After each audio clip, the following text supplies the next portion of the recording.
Well, I think I'd like to begin with Gary Farmer, Senator Gary Farmer, and ask Gary. This is certainly an unusual career path. It's not unheard of, but to go from the state legislature to the bench like this. Why did you decide to run for judge? Well, Steve, very simply, I entered public service for one reason, and that was to help people. All along, really, as I, was a practicing attorney, I always felt public service as a calling. I always thought I would follow in my father's footsteps and go from practice to the bench. I went to Tallahassee in 2005 and saw what a mess things were, and really saw how a certain segment of our society, what I call the little guy and the little gal, had no voice in the legislative process, and that their interests were up against, a cadre of thousands of lobbyists. And so I sort of deviated in my path and of public service. First, as president, of course, of the Florida Justice Association, as a volunteer with that organization. I spent a total of 11 years traveling to Tallahassee on my own dime as a volunteer advocate. And then, of course, I ran for Senate. The truth of the matter is, what came acutely obvious to me over the last couple of years, but particularly this past year, is I really, the ability to help people in the Florida legislature in a meaningful way is all but non-existent. It's ideologically driven.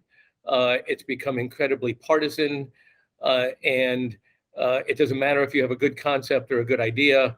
It only matters what jersey you're wearing. And I was frustrated, and I can't help people anymore.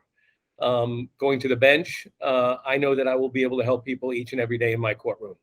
Okay. I won't need other votes. I won't need a caucus to do that. And I'm following in the footsteps of people like George Tedder and Peter Weinstein, who ironically I clerked for, or I interned for, when I was at FSU, and he was chair of the Judiciary Committee in the Senate, and then, of course, went on to become chief judge. And now we have Ari Porth and Ken Gottlieb. So I get that it's a little different for somebody who's practiced law for 31 years to go to the bench after having served in the Senate, but that's why I'm doing it. Okay, I have a quick follow-up question for you, and then we'll move around the horn. But Gary, you have been a very outspoken and very highly partisan Democratic legislator. And how do you make the transition from that life to a nonpartisan, non-political judge? How do you do that? Yeah, and thank you, Steve, for that question. I've had it a few times, and I think it's really a lot easier than people understand. But I will tell you that anything I've done in my career and anything I will ever do in my career, I put everything into. I give my heart and soul to what I do. I'm passionate. I'm zealous about what I do. Have been that way for 31 years of representing clients. When I decided to run for the legislature, you can run for the legislature in three ways. You can run as a member of either of the parties, or you can run as an independent. I ran as a member of one particular party. And I believe that when you do that and you are elected under the umbrella of that party, that you have a duty and an obligation to advocate for the ideals and beliefs and principles that are the underpinning or the foundation of that party. And that's what I did for 6 years in the legislature. And as I said, everything I do, I give my all to. So yes, I was a passionate, zealous advocate for the beliefs and ideals, or what are supposed to be the beliefs and ideals of my party. As a judge, my role will be very different. My role will be more of an umpire. And I realize that, and I'll have to apply laws that I may even have to apply laws that I voted against while I was in the legislature. But that's my job, and I realize that, and I watched my dad do it for 20 years, and I'm prepared to do it. And just because I was passionate and outspoken as a legislator doesn't mean that I will be biased as a judge. I will apply the law as written, and that really I view them as consistent, because one of the main things I did in the legislature was really advocate for fair and equal access to the court system.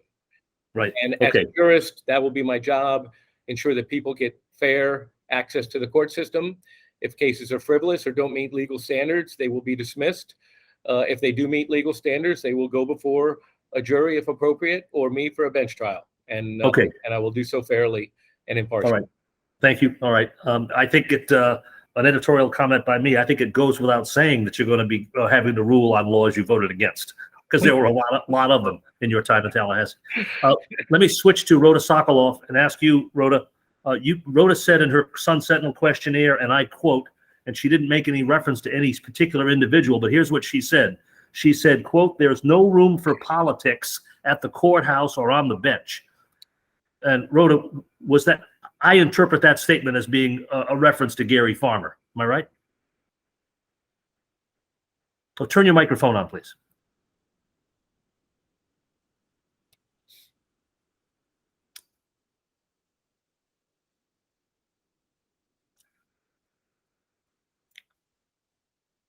You should have a little microphone icon on your... It's on the left of those icons.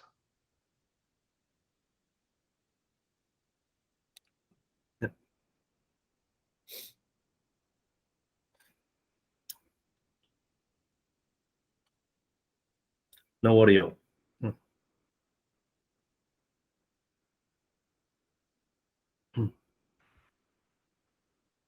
I'm unable to remotely turn microphones on either.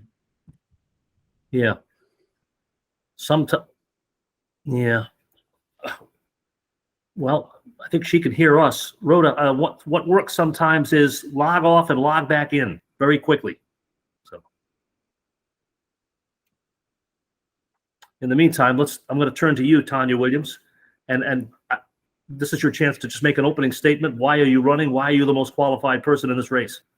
Sure. Thank you very much, Steve. I am running because at the age of 11, I was sitting in the back of a courtroom with my mother and my two sisters. They were 5 and 6. My mother was under the age of 30. My father stood at the podium as a defendant, and it was a bond hearing. The judge looked at him, looked at us, and said, "Mr. Williams, I know you want to go home for Christmas. I see your family back there, and I know they want you home, but that's not going to happen."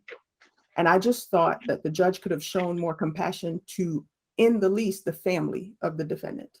You had a woman and her 3 kids sitting back there not understanding the process. And instead of explaining or just saying legally what you had to do, it was a little belittling and demeaning and condescending to say, "I know you want him home for Christmas, but I'm not going to do that." And at that moment in time, I decided that the next little 11-year-old girl should be treated with a little more compassion than I felt in that moment. And the next little 11-year-old girl should be able to see herself reflected on the bench. As far as why I'm the most qualified, I've been practicing for what will be 20 years in September. I have done the broadest practice out of all 3 candidates. I've done everything except probate for the most part. I have been a prosecutor. I hired and trained the prosecutors for Harold Pryor from January of last year to March of this year. I built a company teaching lawyers how to do trials. I've done well over 70 some odd trials myself. I've been an insurance defense attorney. I now do plaintiff's work in first party. I have tried a family law case with one of my clients who took my trial skills course. I have done everything. I've even taught law school. I've worked for legal aid for one summer to help them with their fair housing cases. I have the broadest experience of everyone here. I can literally be put in almost any area of the court right now and actually understand the law. I've done foreclosures. I've done everything. That hearing that you described when you were an 11-year-old girl. Yes. Was there, to you as a child, as you remember it, was there evidence of racial bias, racial animus toward your father? I don't know. As what I understood after I became a prosecutor, what I understood is we were sitting in a courtroom in Connecticut and we were from New York. So the judge had to consider whether or not my father would return for court. I just don't think he had to say it the way he did. He had options. He could have said, "Mr. Williams, I understand the argument that your attorney is making, but based on the law, I have to deny your request for bond." He could have said that. I might not have understood that, but I definitely wouldn't have felt that the way I felt it. What was the nature of the offense that your father was charged with? It was a drug charge. Okay. a possession charge. Go ahead, Dan. Ms. Williams, if I just looked at that on paper and didn't know you, hmm I would assume that having had that childhood experience, the prosecutor's office would not be the first choice for my career. So I guess I'm just curious, having had that formative experience and having that be the thing that gets you into law, hmm what made you go into the prosecutor's office?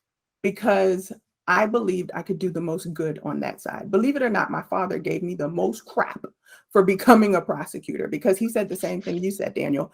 Having seen everything that you've seen, why would you want to do that? And I thought I could do the most good on that side. I thought the fairness and objectivity that should be in the system needed to be on that side.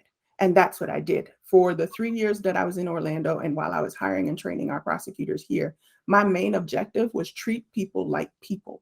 There are circumstances and situations in every single case, and you have to look at them as people, not statistics, not racial statistics, not gender statistics, but people.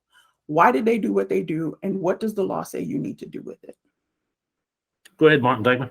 A question I had, you do have a very broad career. You've also had quite a number of different positions since 2002.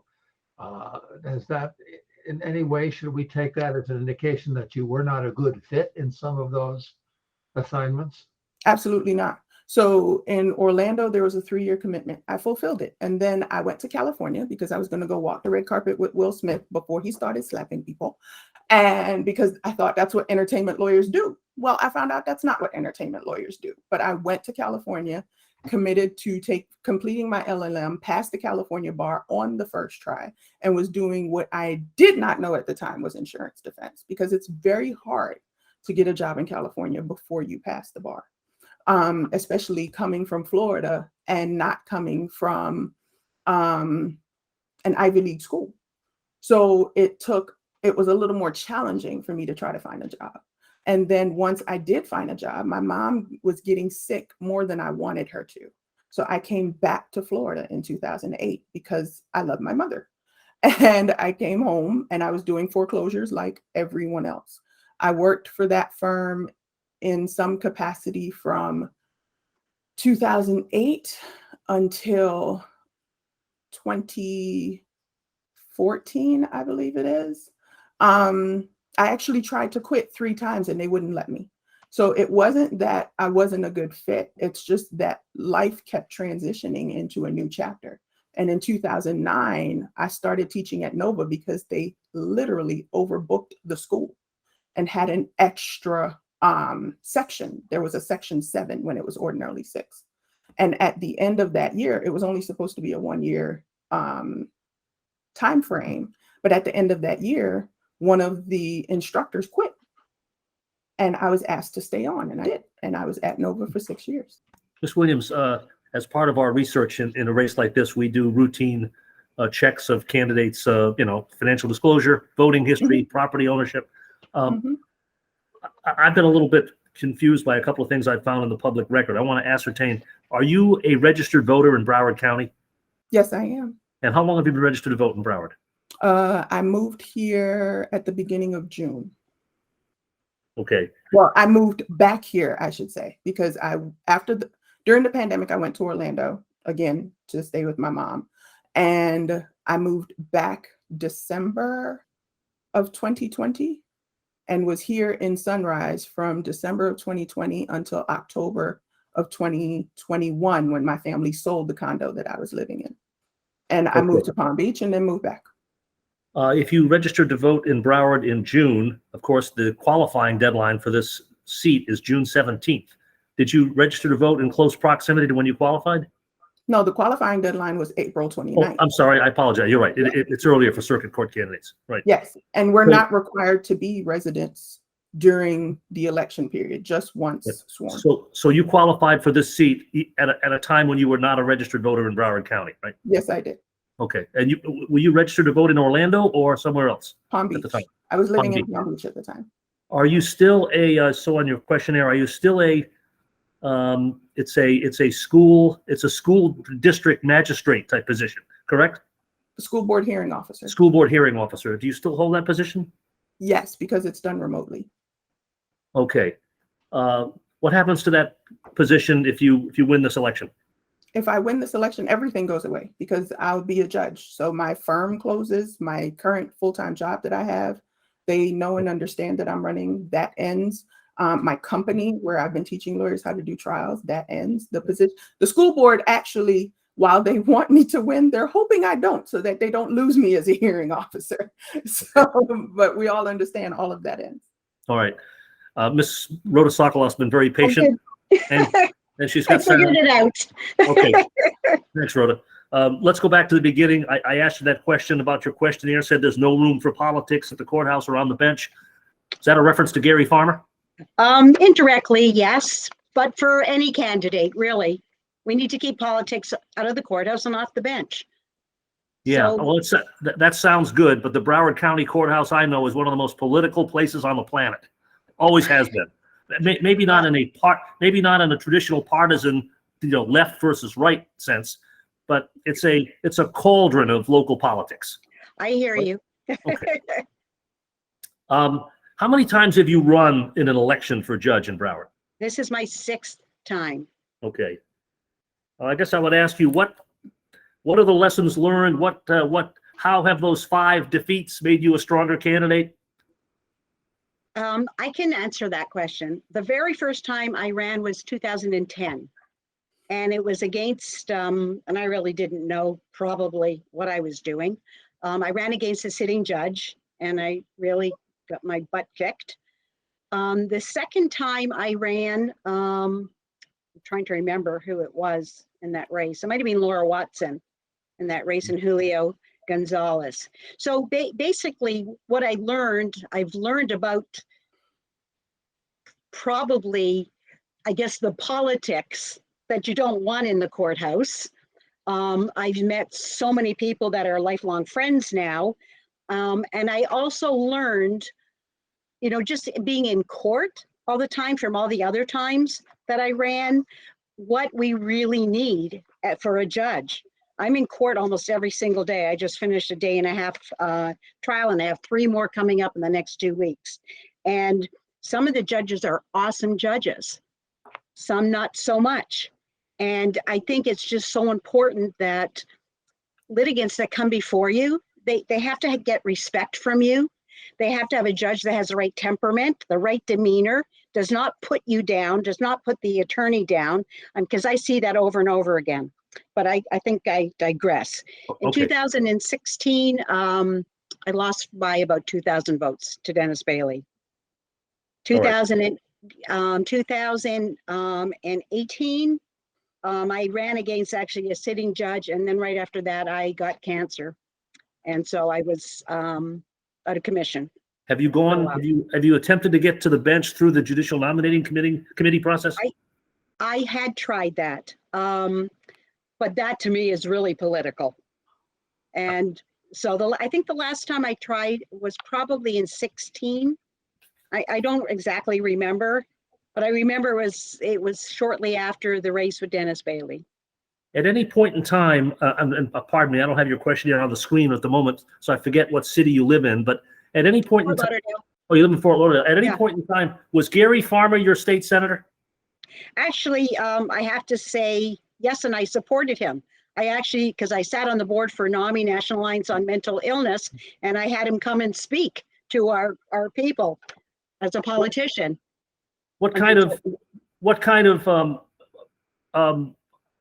How, generally speaking, how well did you feel Senator Gary Farmer represented your views and concerns in Tallahassee? I thought he represented them. Well, no, actually, I got to be careful with that. I don't want to answer that because I think it gets into politics. Oh, okay. All right. I'm not sorry. That was, I should have said this at the outset. There is no intent on the part of the Sun Sentinel to force any of you candidates to say something that would get you in trouble with the canons or the Code of Judicial Conduct. That is not our objective. So if that it was implied in that last question, it was unintentional, Rhoda. Yeah, that's okay. But I almost answered, and then I just realized that could get me into trouble. Okay. Another question for you, Ms. Sokoloff. You'll be 70 years old next February, and so I I wanted to ask you, and you know, you certainly get points for persistence in trying to become a member of the Broward bench. But am I right that under no circumstances could you serve more than one term as a judge, right? That is correct. But I'd rather have me as a judge for one term than some of the judges that are on the bench right now. What do you mean by that? I believe if I am elected, the people that are going to come before me are going to get the respect, all the things that I had mentioned before. They're going to get respect. They're going to have the right temperament. They're going to know, they're going to have somebody who knows the law and follows the law. They aren't going to talk down to the litigants. I remember going through my own divorce way back. And I remember coming to court and being so nervous going in front of a judge. And it's like, no matter what, you're going to be nervous as a litigant, but there are things that judges, I think, can do to make you at least calmer when you come into the courtroom. And I believe I have that. I've got my life experience, which speaks volumes, my legal experience, like, as well as practicing for 22 years. I worked in the legal field since I was 19 years old as a legal secretary and a paralegal until I went to school at the age of 37. And 37, I was taking one class at a time at BCC when I was still BCC, and I was as a single parent. And it took me 9 years to do my undergrad at my law school, but I did it. All right. Let me open the floor. I'll start with Dan Sweeney, and then we'll go to Martin Dykeman. Yeah, I just had a quick follow-up on what you just said. That's the second time this answer that you mentioned judges putting down litigants and putting down lawyers. And it's also not the first time we've heard that in an endorsement interview for a judgeship in Broward County. Stephen and Martin can probably confirm that we've heard several people complaining that current judges in Broward County do exactly that. So I wonder if you could give me some examples. You don't have to use judges' names, but if you could give me some examples of what you mean by that. And also for Ms. Williams and Mr. Farmer, who have practiced law in this area, although Ms. Williams, I understand you're new to Broward, but has that been your experience as well? So Ms. Sokoloff, you could start off. I can give you some examples. And in one particular case, I actually had to have a court reporter there because I knew what was going to happen. And I mean, it was really bad. It basically, I'll just tell you the gist of what the case was about. It was a family case, and it was a motion for contempt for child support. And the guy didn't pay his child support. So we were in front of a hearing officer. So the hearing officer actually does a recommendation, and the judge signs off on it. In the recommendation, I was asking for attorney's fees because when you go in for contempt, you're entitled to attorney's fees. Well, it was denied. So I took something called exceptions, which is just like kind of like a little appeal to the circuit judge. That particular judge was beyond nasty. Some of the things that was said to me, like for instance, it was only about attorney's fees. She kept bringing up about my client should have a cash app so that the father could pay the child support. And I said, Your Honor, we're not here on the cash app. We're only here on the attorney's fees. Well, you gave me the whole transcript. I said, because I'm required to do that. And then she made a comment that said, well, clearly she must not need the money enough if she doesn't have a cash app. Then she made another comment about the attorney's fees. And she says, you're not asking for attorney's fees for your client. You're asking them for yourself. I mean, that's completely improper. And so I have a bunch of other cases in front of this particular judge. And frankly, I'm terrified to have my clients in front of this judge. I mean, there was some other things in that transcript, but there's just a couple of examples. Understood. Ms. Williams, have you had problems with the comportment of jurists, whether in Broward County or elsewhere? So I feel like this is a loaded question, but It's pretty loaded. Here's the thing. I'm done drinking my coffee. Judges are people too. They're going to have good days. They're going to have bad days. You want judges that know the law and understand the law. Have I seen some things? Yes. I've had a judge issue an order to show cause because I kept pushing to get an order in order to appeal his declaration of a mistrial after discharging the jury, which you cannot do. I've seen a judge instruct a defendant when rightfully instructing the defendant of the potential consequences and options that he had in going to trial, incorrectly tell the defendant that they were looking at more than 5 years on a third-degree felony. So I have seen mistakes. I think the focus, at least for me, is not what everyone else does. It's what do I plan on doing? And I plan on being as fair and objective as I can be, and correctly informing people of the law, treating everybody like people, litigants and attorneys alike. What about you, Senator Farmer? I know you've been in Tallahassee the last few years, but you've practiced law here in the area. Do you find that the demeanor of judges is a particular issue in this county, or is this a sort of an endemic issue? Yeah, I practiced in Broward County for 29 years, 2 years with the Attorney General when I was based in Tallahassee. I can't really say that I've had that experience. I think Ms. Williams is correct. Every judge has a good morning and a bad morning, and I have seen judges at times get frustrated by lack of preparation or sometimes lack of candor to the court. That's never been directed at me, but I've seen it waiting for other hearings, and I've seen it with my opponents. I think the bigger problem we have right now in our court system, and I think it's borne out by the statistics, is overloaded dockets and judges that are not decisive and don't have the ability to make fair but expeditious decisions. I think judges take too long, and that's causing our dockets to become even more overcrowded. Certainly, COVID was a big factor, but now we've got Supreme Court directives on moving cases along. And I think that's where my superior experience and breadth and diversity of experience will enable me to make quick, decisive, and correct decisions. I mean, I have tried commercial cases. I've done insurance defense cases. I've done personal injury cases. I've tried eminent domain cases, the only case other than a capital murder case that gets 12 jurors. As importantly, I should say, I've argued before every appellate court in this state and numerous times before the Florida Supreme Court. And I think that appellate practice background I have and my board certification, prior board certification in appellate practice, really helped me develop a temperament and a style that will suit me well as a trial judge. We need to be patient, but we need to ask probing questions, cut to the heart of the matter, have the ability to parse through important facts and unimportant facts, have the ability to research appropriate law where the lawyers maybe aren't bringing forth all the correct citations of authority, and use all those skills to come together to make as expeditious and appropriate decisions as possible. But going back to your question, Dan, yeah, sometimes judges, maybe are a little gruff and a little short and a little discourteous, but I don't think that that's an epidemic.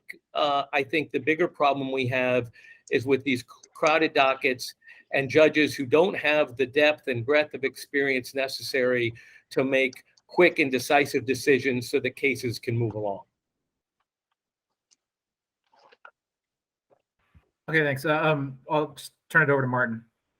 Sokoloff, Yes. it's often been said that the worst way to get a judge is to elect a judge. But we all know that probably none of the three of you would ever get past a nominating commission the way they've been operating in the last few years. However, in your case, you would have to, the Constitution now requires absolute retirement the moment you turn 75. You would not be able to complete a term, and then the governor, whoever it is, would be able to appoint your successor. Your successor would not be elected. Does that trouble you? That does not trouble me. I'm actually, if I'm fortunate enough to make it, when I go on the bench, I will still be 69. But I think it's pretty close. But I think that it's still at an advantage for me to be on the bench for those 5.5, 6 years, almost 6 years, then not. Unfortunately, that is what the law is, the 75 years.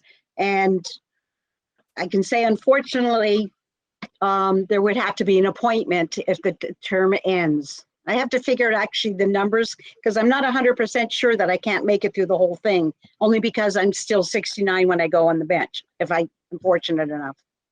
But it's not a problem for me.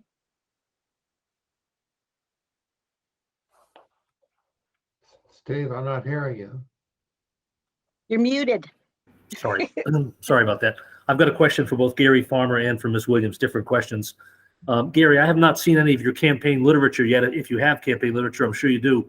But I wanted to ask again, it's not a gotcha question, but because of your profile, because of your current life in the Florida Senate, are you permitted to, in your campaign literature, show pictures of yourself on the Senate floor, voting in committee, at a caucus meeting with other Democratic senators, things like that? Well, a caucus meeting is a very different thing. That would not be permitted because it is political. But I'm aware of no authority which precludes use of photos of myself on a website or in literature with a microphone in my hand. That's not making any political statement. There's no violation of any judicial canon. So no, and the law is clear that I am permitted. It is legally permissible to continue my term in the Senate until such point in time as I'm elected judge. There are good reasons for that. We've already had 2 special sessions this summer, one of which occurred after I had qualified for this race. If I were not able to continue my legislative work, my constituents would be left unrepresented. And that would be the far greater evil or unfortunate factor. So listen, I can't change the fact that I've served in the legislature. I can't, talk about political issues. I can't prejudge cases. I can't talk about how I would rule on a case. The canons on that are clear. But the canons are also clear that my prior service in the state Senate in no way disqualifies me. And that is experience that I don't have to stay away from that experience in talking about why I'm the best candidate for this race. Okay. Ms. Williams, I have a question for you about something, and this is a paperwork-related question, but it certainly got my attention. Okay. Your campaign treasurer is a CPA in Coral Gables named Jose Riesco. Yes. Jose Riesco has been implicated, but he has not been charged, but he has been implicated, and I would say fairly extensively, in the whole ghost candidate scheme in Dade County that has resulted in criminal charges against several people, including a former state senator, Frank Artiles. Mr. Riesco strikes me as somewhat radioactive politically. Why would you pick him as your campaign treasurer? So I reached out to people I trusted that had used people that I needed. So this is my first time running. I don't have the benefit of being in politics or having done this before. So I reached out to people I trusted and asked them, well, who was your campaign manager? Who was your campaign treasurer? Who would you recommend? And when I spoke to Jose, the conversation I had with him was about him being an accountant and being a very good accountant and not having any clients that I knew of where they missed deadlines or any financial reporting times, because my main concern was having someone that knew and understood the election laws and was going to do the reporting on time, because I know what I do not need to do, and numbers is one of them. So when I spoke to him, he had the qualifications that I needed, and he came recommended by someone I trusted. As far as what was happening in Dade County or anything like that, I knew nothing about it. Okay.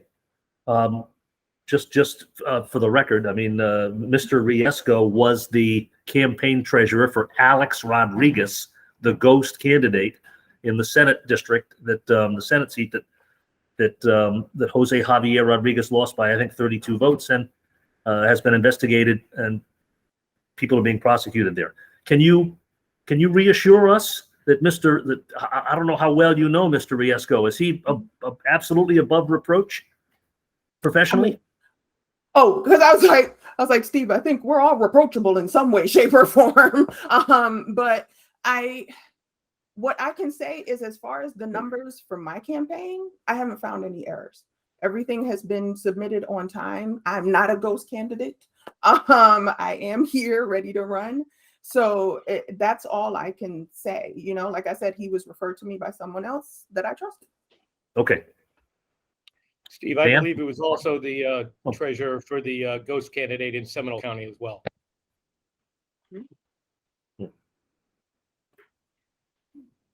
Do Gary Farmer or Rhoda Sokoloff, do either of you want to make any comment about the situation I've just asked about?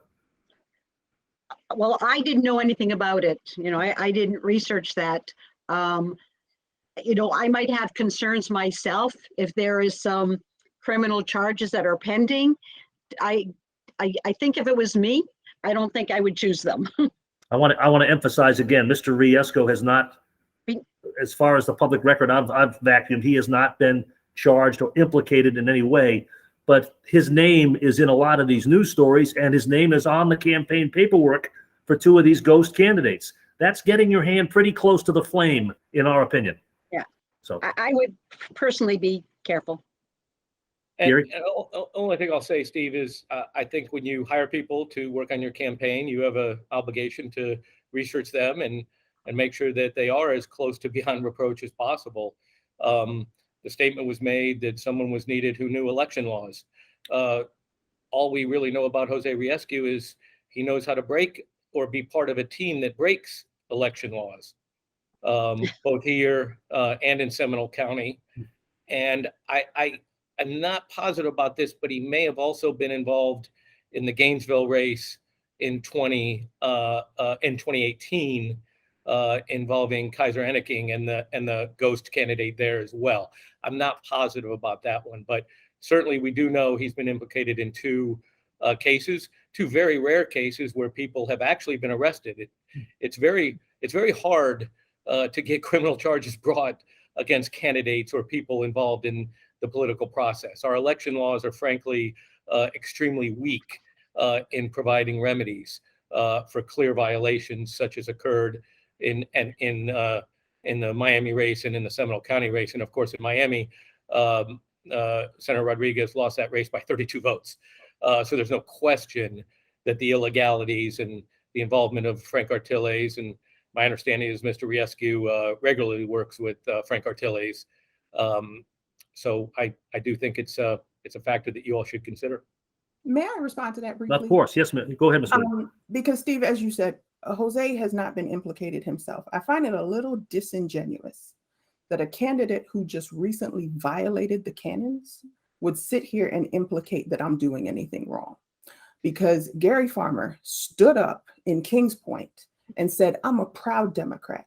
I'm a lifelong Democrat, when we are invited as candidates to the candidate forum. We all know you cannot do that.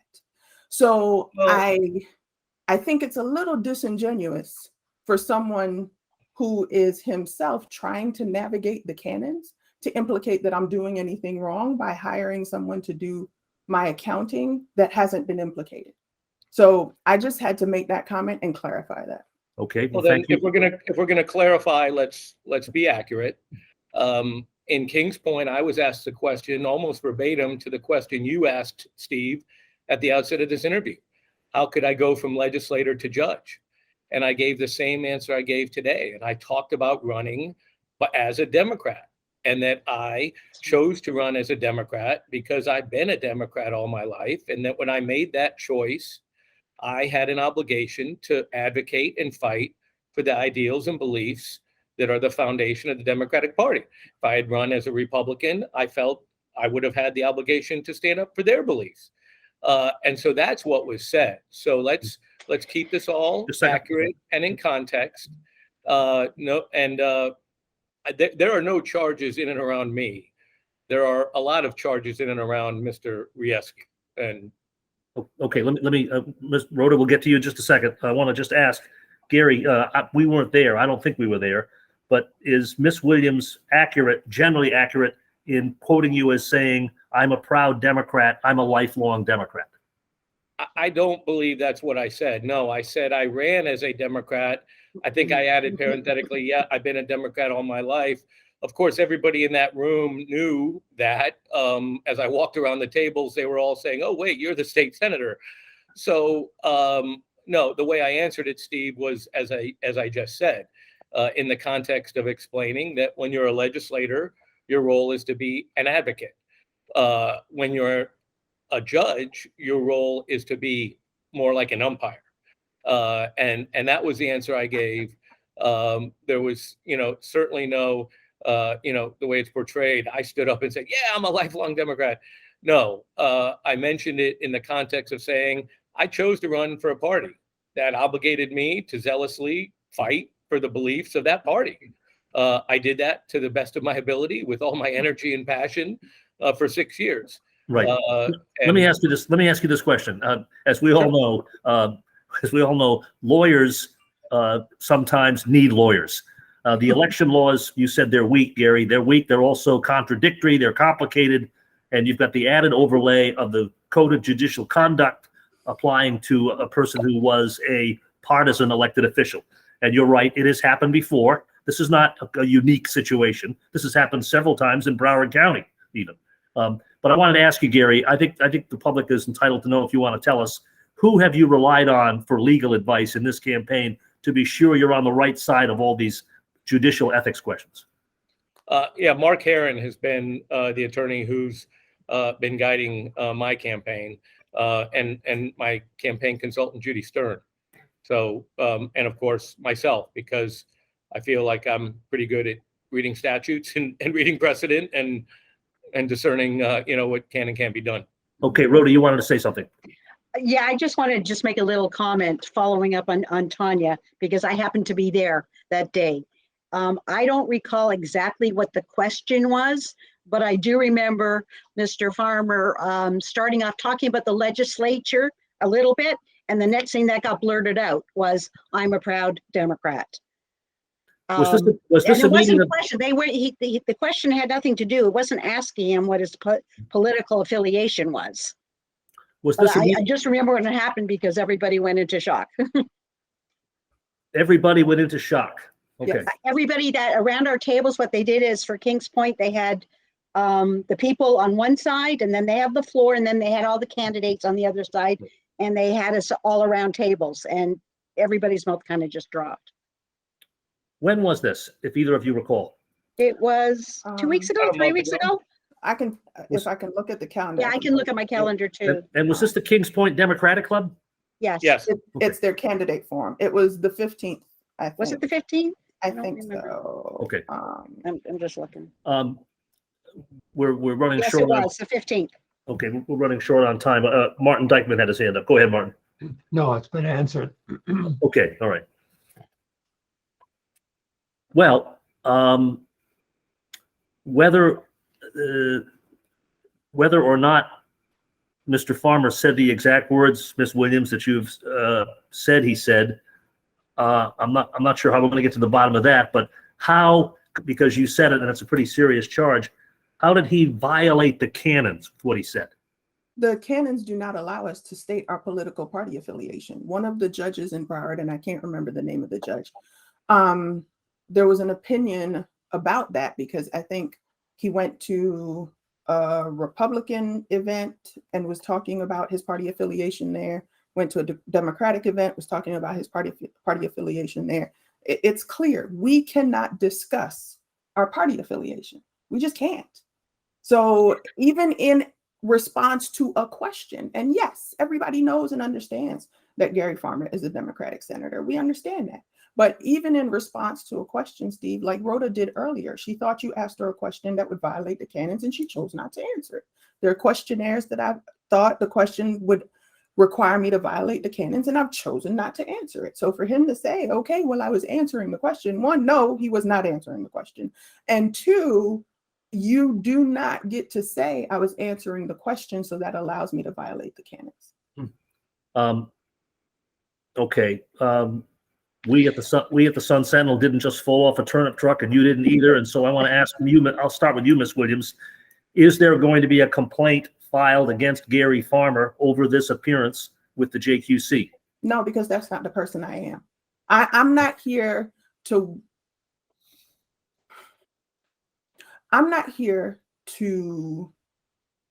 regulate Gary Farmer's behavior or regulate Rhoda Sokoloff's behavior. I am here to be Tanya Williams, the best candidate for this position. I'm not here to try to win on a technicality or anything like that. I'm kind of like the court like that.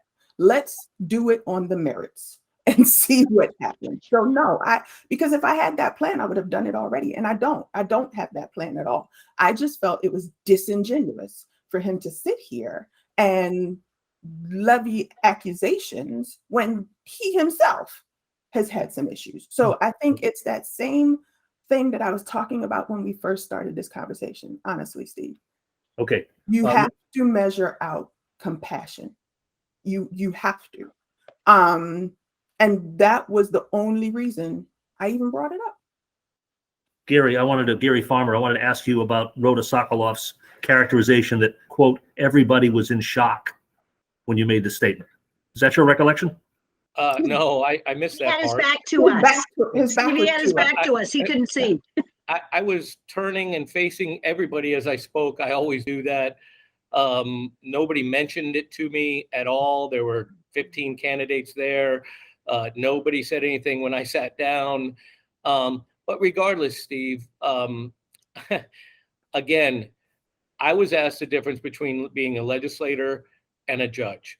When you're a legislator, especially right now in this hyper-partisan environment, it's, depending on what your views are, it's like a battle of good versus evil almost every day.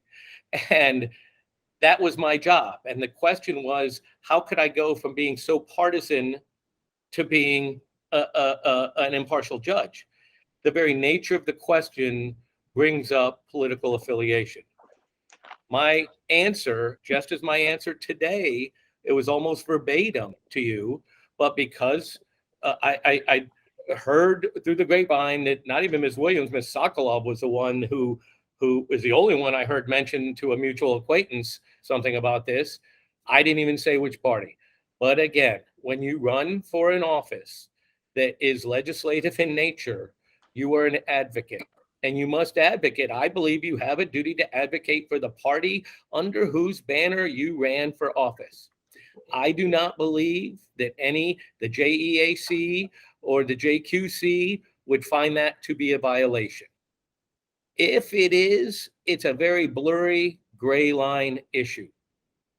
I think that's very different, bringing this back full circle to the thought process and decision-making of utilizing a treasurer who's implicated in cases where not just ethical charges were brought, criminal charges were brought. So I think that was a nice way to deflect away from that. But if you're going to measure the two, I don't think it's even close. I do not believe I violated any canon. I will err on the side of caution going forward, but I will continue to answer that question when I get it in a similar way, because I think that is the essence of the answer. Being a legislator is very different than being a judge. Right. We've seen people, I worked for one, Peter Weinstein, who was, I believe he was minority leader of his party. I believe I know he was chair of the Senate Judiciary Committee. He was a passionate advocate for his beliefs. And then he went on the bench, and he was as good a judge as we've had in Broward County. He was fair. He was compassionate. He was learned. He was respectful. I believe I have all those traits. I believe my legislative experience in having to deal with people that I really don't agree with, some people that I really don't respect very much, but having to treat them with courtesy and respect, that's helped me build the type of temperament that will help me be a good judge. And I want to ask you, Gary, one last time. What is your best recollection of what you said at that Kings Point Democratic Club? Yeah, it's what I said a minute ago, that I ran under a party. I ran as a Democrat. And I believe at that point I said, which was natural because I've been a Democrat all my life. And so because I ran as a Democrat, yes, I was a zealous, passionate advocate for the beliefs and principles of the Democratic Party. That was my job as a senator. I believe that is pretty close to verbatim what I said. And then I transitioned to now as a judge, I have a very different role. It's more of umpire. I have to make sure that people get a fair access to court and swift justice. Okay. Ms. Williams, in an abundance of fairness, and we're trying to be as fair as we can here, I'm going to give you the last word on this situation because Mr. Farmer has made a number of criticisms of you.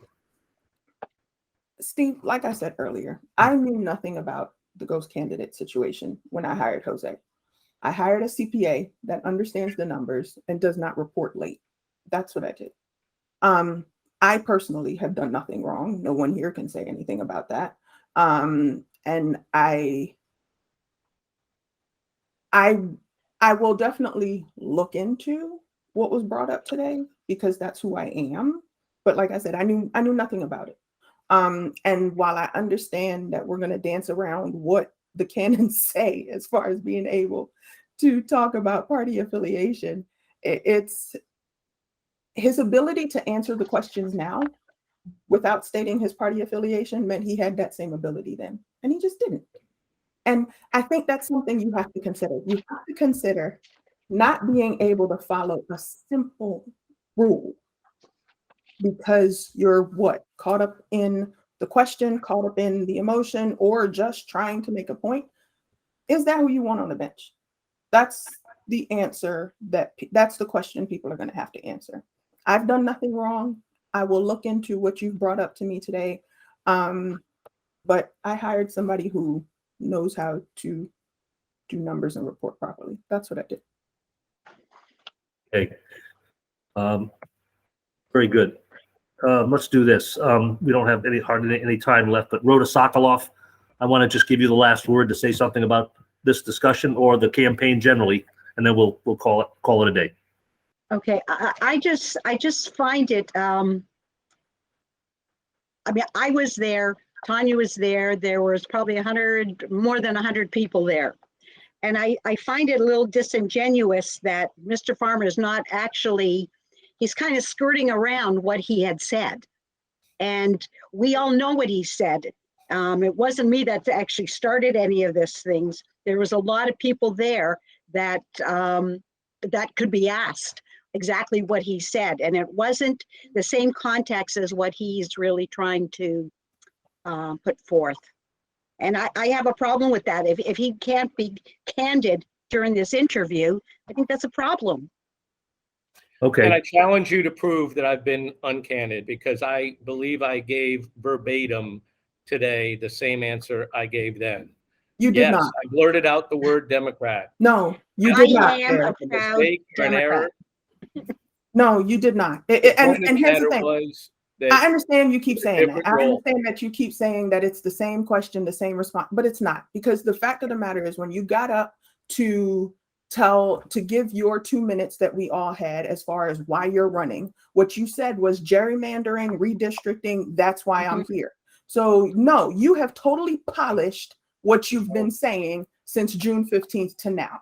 And while I understand that Broward Beat is a blog, they just picked it up because somebody called them and gave them the exact phrase, "I'm a proud Democrat." When you said it, I was flabbergasted because I figured if anybody should have known better, it was you, because you've been a lawyer for 30 some odd years. You've been a senator for however long. So I was absolutely flabbergasted that you stood up in this room and said, "I'm a proud Democrat. I'm a lifelong Democrat." I remember exactly what you said. And I just said that, and I just recited that version today, what I said then. Ms. Sokoloff said that I gave a different response. I didn't. I gave the same response. I gave it to you when Steve just asked, what did I say? I just gave it. Listen, again, I think this is a nice distraction from a more serious concern that was the origination of this conversation. And I'll just leave it at that. Okay. All right. This race has a ways to go. We've been here almost an hour, and so I really appreciate your participation, all three of you. thank you very much for coming here today. And we'll follow up as needed with any or all of you on other questions. So Thank thanks you again. so much for having us Thank and you. taking the time. You're Thank welcome. you. Thanks so Thank much. you, Steve. Have a Thank you, great Martin. night. Dan, thanks.